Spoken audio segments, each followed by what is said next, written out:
क्या दिल्ली एनसीआर भारत का अगला रेगिस्तान बनने वाला है?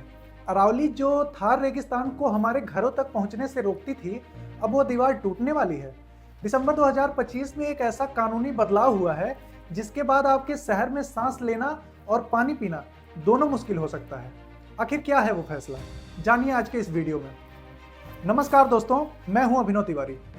दिसंबर 2025 में पर्यावरण से जुड़ी एक बहुत बड़ी खबर आई है जिसे शोर शराबे में दबा दिया गया।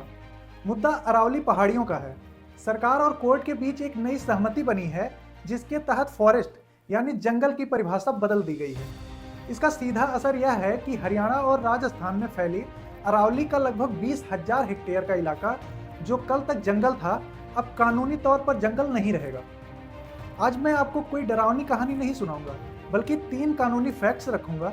1996 सुप्रीम कोर्ट का फैसला क्या था, 2025 में क्या बदला है और इससे आपके शहर का नक्शा कैसे बदलेगा, आइए समझते हैं। इस पूरे खेल को समझने के लिए हमें इतिहास में पीछे जाना होगा।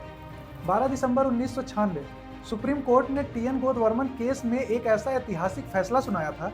कोर्ट ने कहा था, जंगल वो है जो जंगल दिखता है, चाहे वो सरकारी रिकॉर्ड में दर्ज हो या ना हो।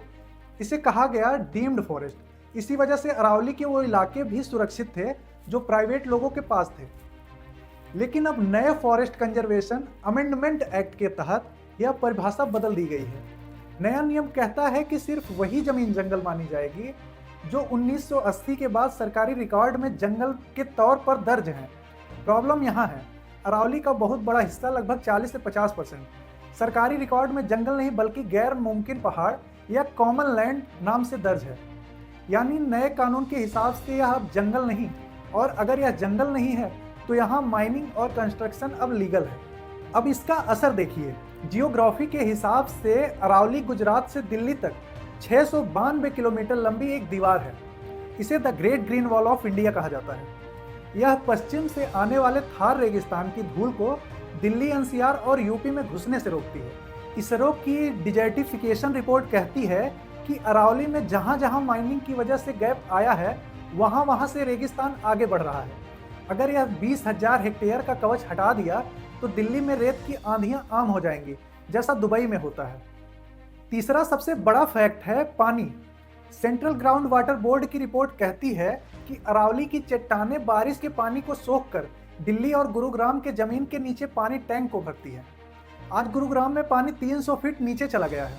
अगर इन पहाड़ियों को काट कर कंक्रीट बिछा दिया गया तो ग्राउंड वाटर रिचार्ज 0% हो जाएगा। साल 2030 तक इन शहरों में डे 0 आ सकता है, यानी नलों में पानी आना बंद हो जाएगा। आम भाषा में कहें तो यह लड़ाई विकास और विनाश के बीच है। कानूनी तौर पर सरकार सही हो सकती है क्योंकि एक्ट पास हो चुका है, लेकिन वैज्ञानिक तौर पर यह सुसाइड मिशन है। अरावली को बचाने के लिए नागरिक संगठन सुप्रीम कोर्ट में रिव्यू पिटीशन डाल रहे हैं, लेकिन जनता के तौर पर आपको यह जानना जरूरी था कि आपके फेफड़े और पानी छीने जा रहे हैं। इस वीडियो में मैंने जो भी एक्ट्स और रिपोर्ट्स बताई है उनके लिंक डिस्क्रिप्शन में हैं, आप खुद वेरीफाई कर सकते हैं। इसी के साथ मिलते हैं अगले वीडियो में। जय हिंद।